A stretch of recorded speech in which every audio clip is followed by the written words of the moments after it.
Hey guys, it's Tel with Oshawa Bushcraft. Recently, two of my favorite bushcrafters, Kenny over at Brave the Wilds and the guys over at Bushcraft Bartons, both did reviews on the MSR Seagull pot sets, and I respect both those bushcrafters a lot, and I was happy to see they both use the same pot set I carry, and I'm really happy with it too. And after seeing them throw their pot sets up and their cook kits, it motivated me to throw mine up here too. I thought I had a little bit to add. So I'm going to move this camera around and I'm going to break down, show you guys what I carry and give you a review on this pot and some mods I put together for it I didn't see anybody else using. So stick around. Alright guys, now before we get into this, everybody's cook kit is going to have their own opinion on this, right? Depending on what you need it for, you're going to have, everybody's going to carry something a little different in here. Now mine, I like doing real cooking. I like cooking real meals. I don't want to just make Mr. Noodles more than just boiling water. So I carry stuff to that extent. But at the same time, I don't own any land. I don't have a base camp set up anywhere. Everywhere I go, I'm working on my pack here. So weight's important to me. I cover a lot of land. So I have to keep it as minimal as possible. So I'm going after multi-use items and I'm going after the basics. So before anybody decides, you know, if what I carry is important or what it isn't important, keep that in mind. We got the MSR 1.6 liter pot, which has been through hell. It's got carbon and everything else on here. I've actually tried to break this pot and it survives. I love this thing. So right off the bat, I'll see a lot of guys do this. I pack everything in a bandana because when you go to cook something, the first thing you got to do is get everything out of this pot. You need somewhere to put it. You don't want to just dump it in your bags and you're searching for stuff. This still keeps all your stuff in one place. Pick it up. You're ready to cook. You go get water, get it on the fire, start getting everything else ready. All right. Of course, the bandana is a multi-use item anyway. First things first, dish soap and scrubby pad. Now my normal steps for cleaning this pot are to take it down to the creek and scrub it out with sand and rocks and boil ash in it if I have to, but I can't always guarantee I'm camping right next to a water supply. I always try to, but I can't guarantee I would. And if I got to carry in my water, I can't waste 2 liters of it scrubbing the pot out. So this is to help me minimize the amount of water I need just to do my dishes if I have to. The soap's of course a multi-use item. I use it to wash my hands and that if I have to anyway. I'm sure this is a multi-use for something. I'll come up with a use for it. 5 feet of tinfoil. You guys have seen me cook in tinfoil before. I carry more of this in my pack, but I always throw one in here because when I'm ready to cook, I have one ready to go. And it's 5 feet. There's enough you can double it up and still wrap up most small meals. Cooking oil, regular old vegetable oil. You need this to cook a lot of stuff. You can't really replicate it in the field if you're not taking game. I could go down to a smaller container. This just happens to be the one I have right now. My spices. Salt and pepper in the GSI spice carrier. I like the spice carrier. Salt and pepper is what I use probably more than anything. And the only other spice I carry, Montreal steak spice. I can put this stuff on everything.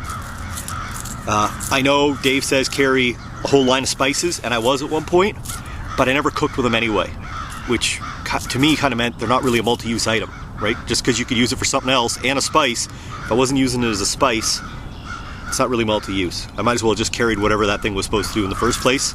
Antiseptic or so be it. Knife, fork, and spoon set.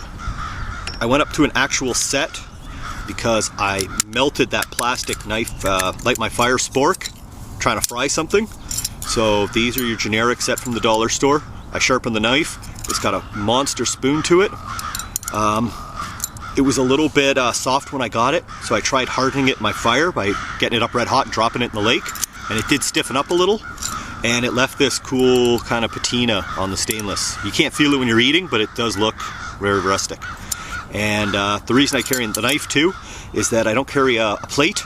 I eat out of my pot when I'm by myself, and I don't want to take my knife sharp Mora and try to cut something in the bottom of my pot. I'm just going to scratch up my pot and dull my Mora. So this 10-cent knife actually helps me protect both my good knife and my pot. So there is a good reason to carry it. It's not a redundant thing when I'm already carrying a sharp knife. Wooden spoon I carved. I usually have one of these in there. when I'm sitting around the fire waiting for food to cook is usually the time I get motivated to do some whittling, and kind of having my old spoon motivates me to start on my next one. And they're always the same length, so that they fit inside my pot set.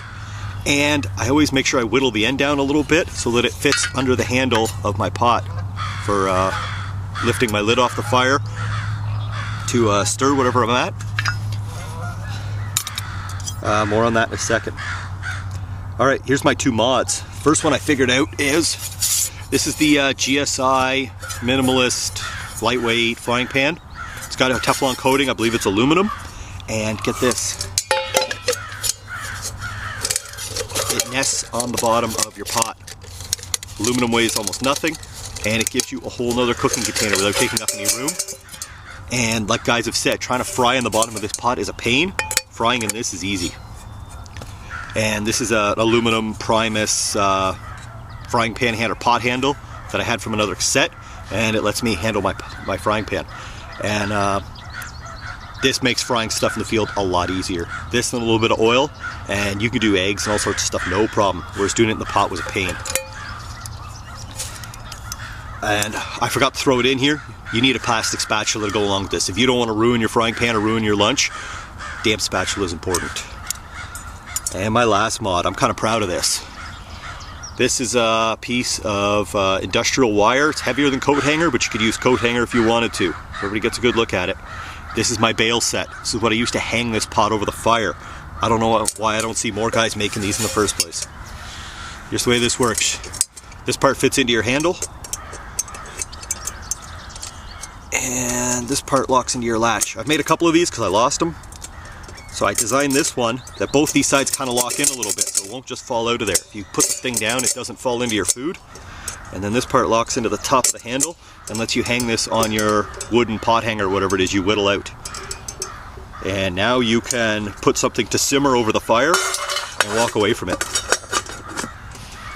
That's it. It's just two little pieces of wire. I didn't have to mod my pot at all. You've seen this in the opening credits to this video. It's what my pot's hanging on, and I think I used it in the mussel video. And it works good. Now, it is another thing to carry, but I think it opens up the range of this pot a lot, lets you use it for different stuff.